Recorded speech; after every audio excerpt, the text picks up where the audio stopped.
What's going on, my good people? So I told y'all I was going to give y'all a video on the ungoofifying marriage, because I believe people go into marriage with goofy ways. And then when they get into the marriage and people don't do what they say, the marriage go bad. And then you end up in goofy court or a divorce court because you were unable to figure out some things that you should have figured out before you even got married. You got to be married in your heart first. That's the first thing. If you're not married in your heart, you can't get married on the same day that you get married. You got to get married way before you even meet the woman. When I was talking to God about marriage, about the woman that I wanted, God was like, well, okay, get in preparation. Get in step. So when my wife showed up, I could already cook. I could already clean. I had a stable income. I had some things going for myself already. I was married in my heart. I knew if I found a woman with children, I was able to provide for the woman and the children. Emotionally, physically, with physical currency, getting them back and forth to school, things like that. I knew what I was capable of before marriage because I was preparing for marriage. I was preparing for my wife before I even knew her name. Most of y'all get prepared on the day that you meet somebody.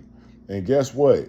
You end up like trying to run a race where somebody's already so far ahead of you. And now you got to catch up because you in your single life was out there hopping and bopping and not focused on getting yourself prepared for marriage. You got to get ready for marriage. It's like walking into an MMA gym and challenging the master and you don't know nothing. You finna get your ass whooped. That's what it looks like. A lot of people just, and they get mad because the person is so far ahead of them and they challenging you now. They holding you accountable on the spot. And you ain't got nothing to offer but a hard time. So my wife told me to write down some points because you know I go off the scales. I go way off the scales, way off the ropes and start talking extremely reckless. But I'm going to keep this, I'm going to try to keep this thing structured. But you know, my mouth. Anyways, we're going to start with service, man. For me, in marriage, service is two people helping one another achieve one goal. So you should be learning service way before you get married. Like me, I was serving I had my grandmother, man. I was taking care of my grandmother. I was making sure she had good meals.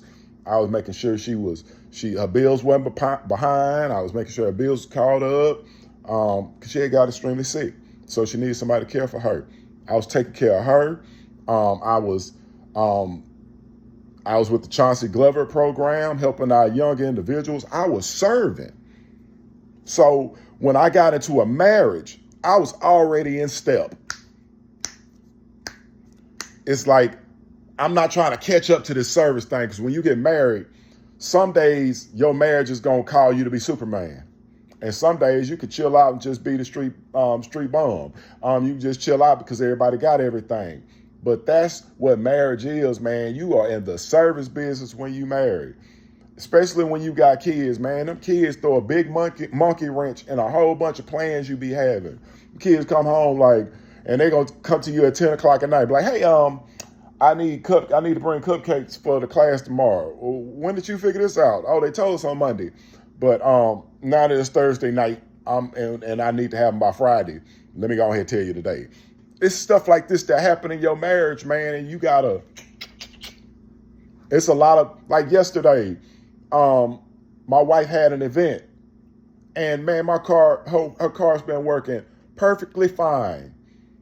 But yesterday, her event was about to start, and she had to go to school and then go to the event, and her car broke down.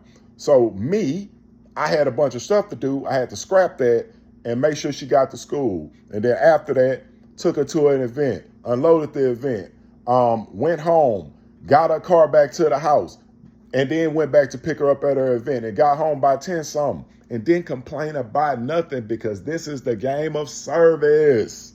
We serving one another. We not here to fail. We got one common goal.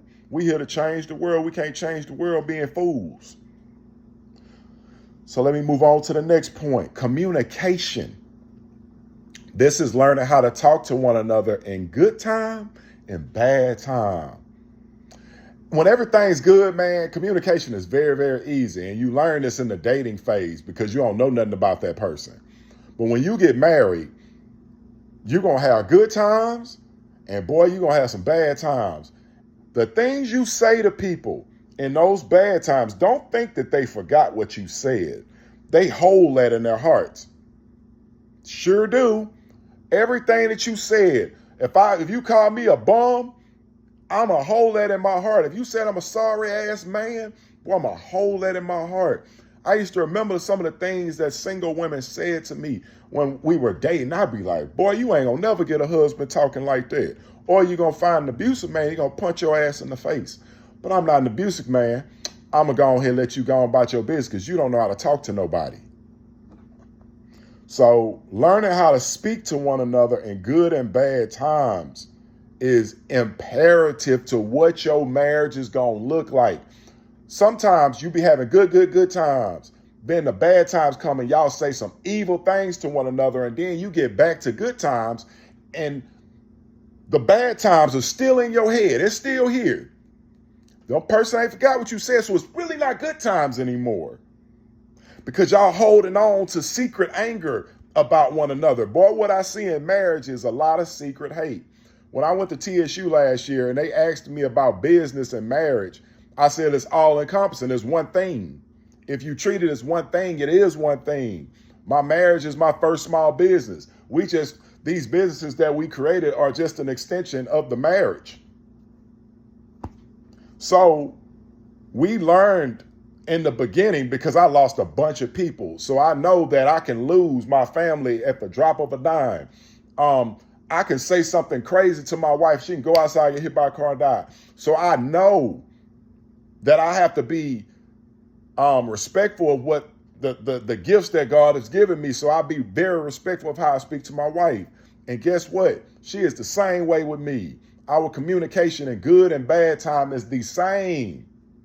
It's still respectful. Most people never learn that, and they end up in goofy court or divorce court. Learning how to talk and have uncomfortable conversations. When you get married, it's two people that been living a single life. She been living her own way. You been living your own way. Y'all come together and y'all gonna stay under one roof. She still got her ways. You still got your ways. And y'all got to combine y'all ways together. And y'all gonna have to have some uncomfortable conversations because she probably live a certain way and you probably lived a certain way. And y'all gonna have to have some conversations. The things that y'all say in these conversations become the standard for your marriage, become the standard. But like I said in the beginning, you need to learn communication and how to talk to people when you're single. When I be seeing how these youngsters be out here with these popping ass mouths, I say, oh, you'll probably get married when you're like 40. When you figure out that you can't talk to people like that. There you go. You might be 22 now, but you'll get married at 40 because you don't know how to talk to nobody.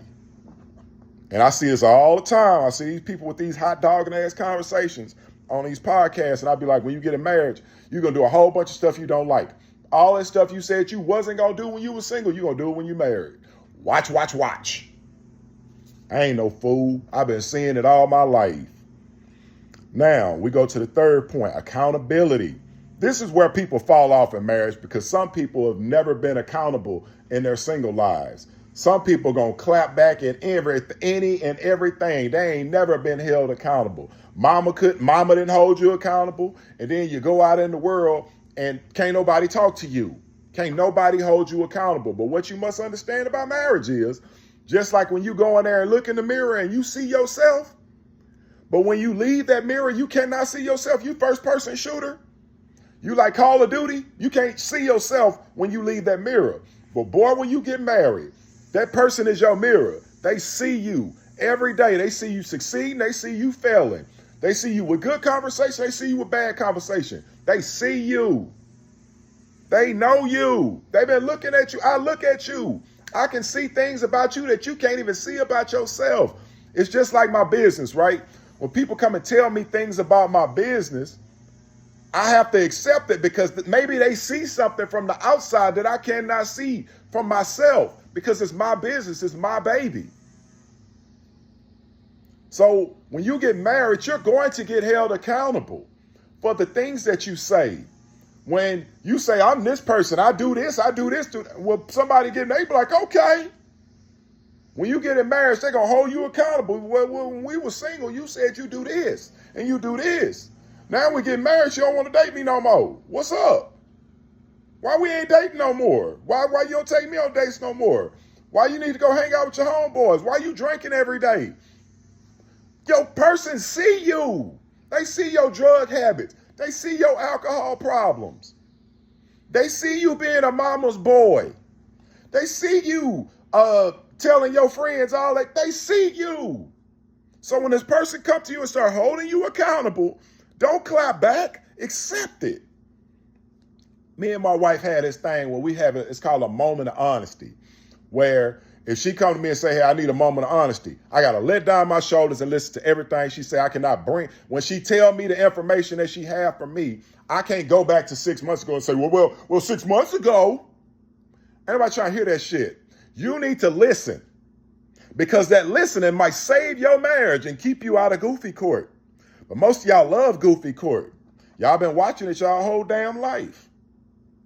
Let me move on to the next one. Now, these two, I'm going to run these two together because it's all encompassing. I'm trying to tell you this. Respect and honor. When you respect somebody, you naturally honor them. I honor my wife at every consideration. When I have an idea that comes to my mind, when I want to go do something, I consider my wife first. I'll be like, hey, how you feel about this? That's how it works, man. When you respect somebody, you respect the way that you speak to them. And I know this because most people talk to their mate crazy. They talk to their spouse crazy. And they go to work and they talk to their boss with honor. Yes, yes, yes. Yes, I'll kiss your ass and lick your feet. That's how y'all be at work. But then you go home and the person that's taking care of your spirit is sitting right there. And you talk to them like a dog. That's you. I see y'all. See how y'all speak online in these podcasts? I be watching. But you didn't learn respect and honor when you was a single person. Honor is who you are. You honor your parents. They say honor thy mother and thy father so your life can be long. I don't give a damn if they shitty parents. I'm still going to honor you. Even if I don't have to deal with you, I'm still going to honor you. I'm not going to be crazy with you. That's how honor works. But when you don't know what honor looks like and you get into a marriage, boy, you'll dishonor your marriage quick, man. Some people run out their marriage after the first argument because there was no honor in you. You never respected. When you talk to your mate crazy, I know you ain't got no respect for them. I'll be like, oh, your marriage, this shit over already. Just stay married. I don't know how long y'all probably staying married for the bills and stuff. But y'all not together because y'all respect and love and honor one another. I can already see that. And so I'll be looking at this stuff from the outside.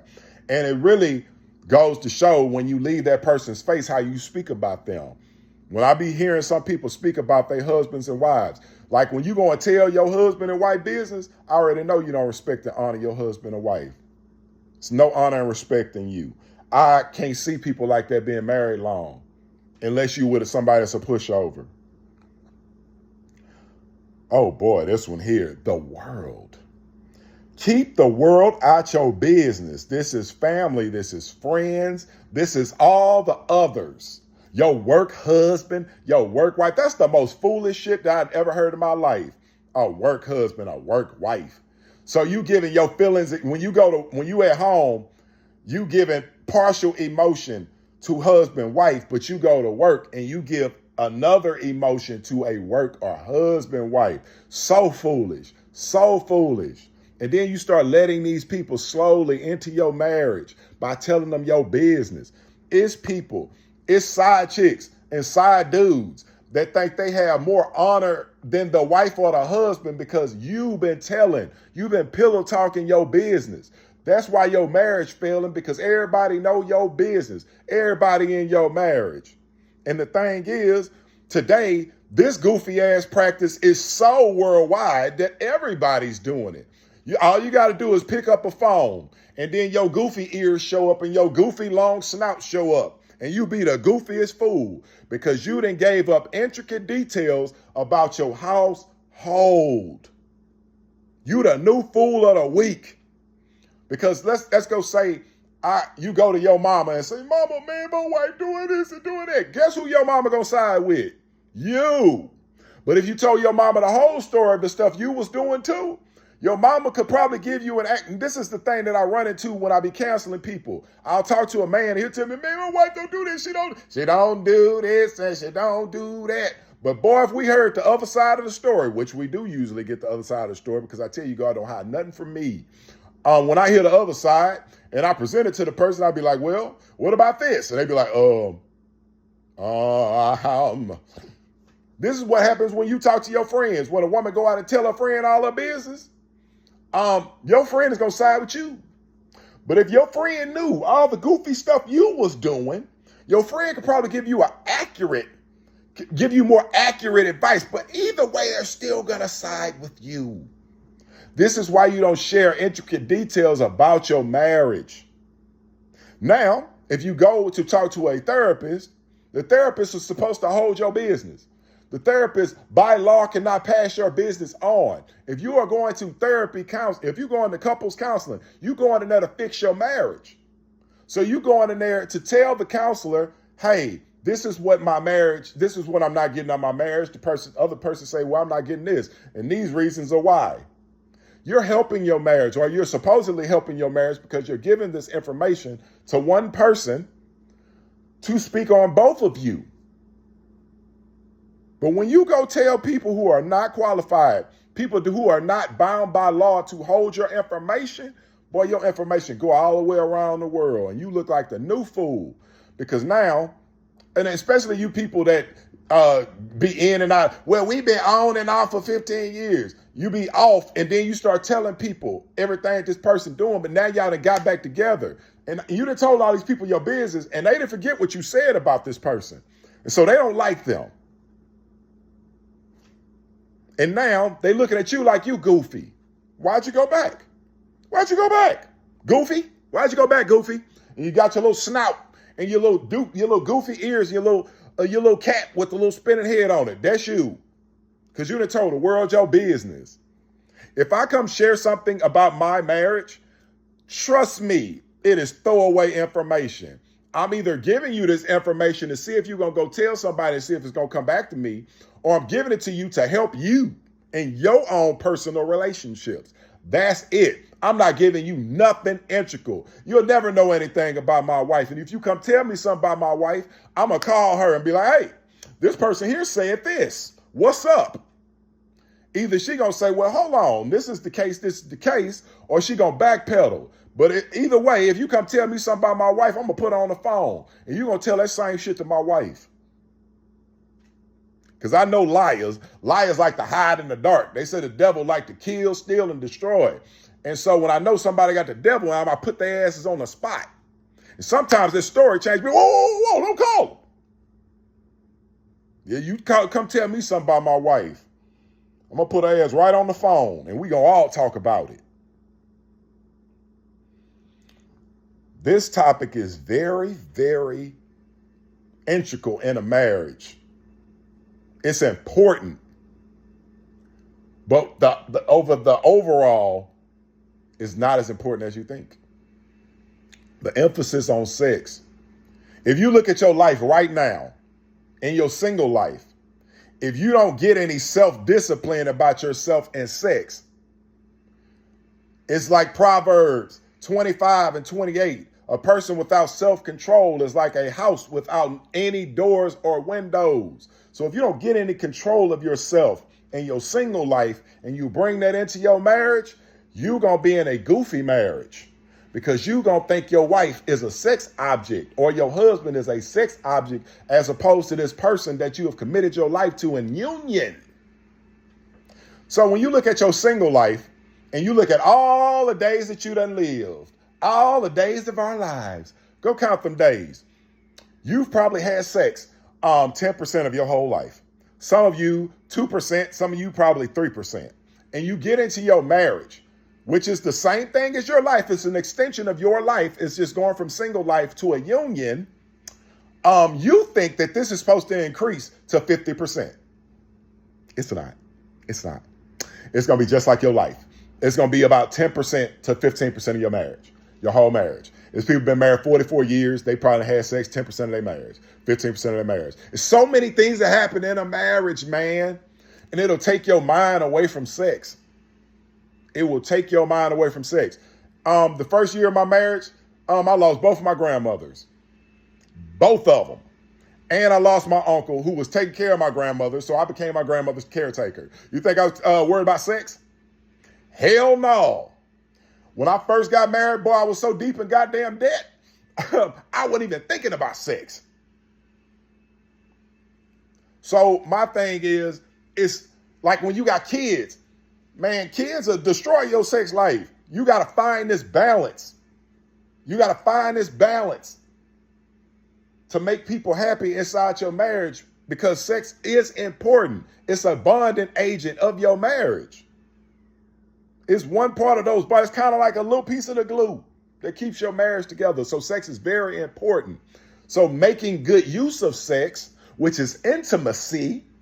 Nobody focuses on intimacy. When you're intimate with somebody, let's just say when I lay in bed with my wife, man, I put my foot on her foot. I always got to be close to her just to let her know, man, this is our intimate time. We might not be having sex, but sometimes that intimacy that you have for one another is the build up. And when you release that build up, it don't have to be sex all the time. That intimacy build up leads to a great sexual experience. See what I'm saying? So if you never learn intimacy in your single life, like, okay, intimacy doesn't always involve sex. When you have an intimate relationship with God, you don't think about saying, ooh, I want to roll God up. You saying, okay, I want to get intimate with God. I want to read God's word. I want to understand God on a different level. I want to meditate. This is an intimate relationship with God. But this helps you build an intimate relationship with a woman. Builds an intimate relationship with a man. It's like a bonding thing. Like dating is intimacy. See, we ain't having sex in the car. We going to we having a conversation while we eating. We going on dates. We appreciating one another. This is intimacy. Intimacy builds a great sexual relationship. And that's what makes sex great in a marriage. When you still have intimacy for one another. When you are intimate with your parents, you don't think about having sex with your damn parents. Like when little girls lay on their daddy, they don't think about, woo, I want to roll my daddy up. No, they're saying like, I just love my dad. I just want to be around him. I want to be on him. It's intimacy. But people don't learn intimacy in their single life, and they bring lust into the marriage. And when they don't get that, when that increase don't go from 10% to 50%, they're going to cheat, because they got to get that outside booty popping, because they've never sexually disciplined themselves in their single life. These people be going into marriage not with intimacy in their hearts, but lust. Lust don't build nothing but bull crap. And then you're going to end up in goofy court. See how this works? We go to the last topic. Spiritual protection. The covering. So it's a hierarchy in God's world. People try to run from this. We run from God's word. Run. But you're still going to come back to it. I see these women hot dogging and talking. As soon as they get a man, all they go away. So what I be trying to tell you is the covering comes from the man. Who covers the man? God covers the man. So if the man has no spiritual covering from God, if this man does not practice anything spiritual in his life, y'all be meeting these men, I don't go to church. I ain't spiritual, man. I just know God. Know God who? Is it the goofy God? Is it the God with the snout and the long ears? Because that's a real God. And most people go out in the goofy God be the head of their life. Is it a sex God? Is it the money God? Is it the strip club God? Who is it? You be marrying men and you don't know who protects them. Who is the head of that man? And then you get into a marriage and you think you can spiritual him into your... No, it don't happen that way. When I was first dating my wife, she introduced me to the Bible. She was reading it to me and I was like, damn, I've never read that before. Let me go read it for myself. And then I reestablished my connection with Jesus Christ through my wife, showing me something that I had never seen before. And then I became a better spiritual leader for my family because I had a spiritual covering. I knew it was something telling me that I had a greater purpose in my life. The greater purpose is what the man has. The man has to leave a legacy. The man has to leave an inheritance for his child. But if the man has no spiritual concept of God or any spiritual concept at all, who's covering you? Who's covering your family? Nobody. And then you end up in a marriage. You like, I don't know what's going on. You're in an anything marriage. Anything goes. Hoes and flows, anything goes. That's your marriage. But that's what you wanted. That was the desires of your heart. And when you were single, when you were asking for a husband, you didn't say, I want a man that believes. And hey, if you believe in Jesus Christ, say, man, I need a man that believes in Jesus Christ. If you believe in Buddha, I need a man that believes in, man, look here. It's so important to have a spiritual guidance over your life, especially if your man is to lead you and your family. He has to have a spiritual guidance over his life. When everything breaks down, who is that man's foundation? If you don't know that, you finna fall into the goofy category, because then you're going to find out who his God is. His God is money, and he's going to put his money over you. He's going to say, well, I got the money, so I'm going to tell you what to do because the money tells me I'm better than you. See how that works? When sex is his God, when you don't give him sex, his God going to tell him he need to go outside and get it from somebody else. If he has lust in his heart, the lust God, soon as you don't give him what he asked for, his lust going to take him right outside. Just that fast. That lust gonna have him outside quick, because there's no spiritual covering in lust. And people don't understand what a spiritual covering looks like. Like, let's just say, if I'm covering my family, I protect them mentally, physically, and spiritually. The physical covering is the security that I give my family. Like, everybody's comfortable in my home. Nobody feel like they're unprotected in my home. I don't ever want anybody in my home to feel unprotected in a physical world. Like I don't love them, like I don't care for them. That physical protection helps children feel grounded. They excel in life when they have that physical protection, when they see somebody protecting them, when they see somebody has their best interests at heart. That's a physical protection. Mental protection is protecting the mind. Now, if I'm cheating on my wife, she ain't gonna never have a clear head. She always gonna wonder what I'm doing outside. What you doing out there? What are you doing out there? When I first got married, I gave my wife all my passwords. I was like, we share locations, I don't care. I ain't out here to disrespect my family. My job is to have a legacy for my kids. That's what my God, my Jesus Christ said. I need to leave an inheritance for my kids. So that's what I'm out thinking. That's my job. That is the legacy I want to leave behind for my children to say, man, my daddy left something for me. My daddy didn't leave me bone dry. We wasn't selling fish plates at daddy's funeral. My daddy left an inheritance for me.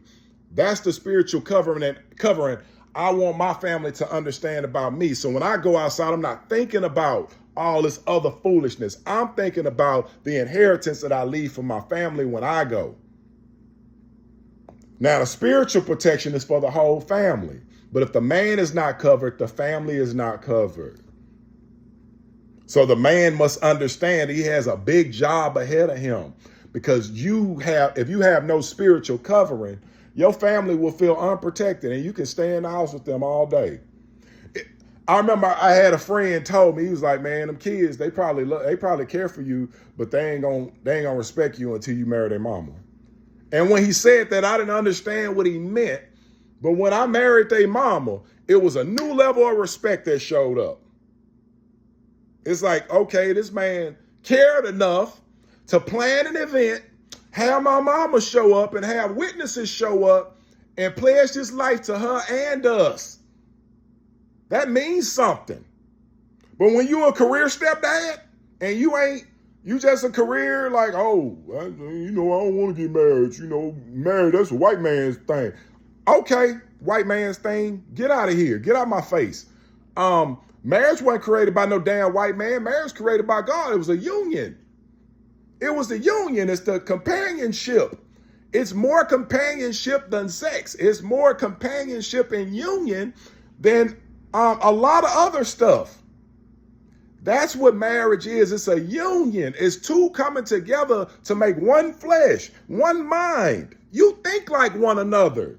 If you're around somebody a lot, you start acting like them. You start speaking like them.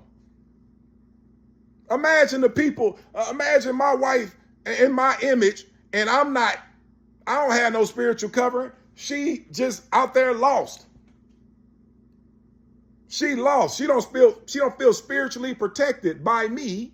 So she praying to God, please God, get him together, please. Women be praying so hard for y'all. Praying so hard for y'all to find God and let God come into your life and be the ruler over your life, be the head of your life. And y'all be sitting there, man, woman out here playing on that man. She know that you're supposed to be the leader. You don't know you're supposed to be the leader.